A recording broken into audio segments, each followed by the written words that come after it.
Okay, eto bubuksan na natin. I-tune up na natin. Tapos ko ng gas tank. Tune up na lang.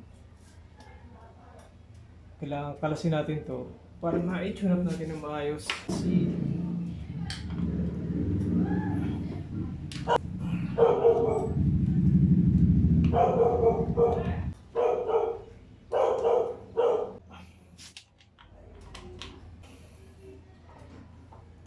nga.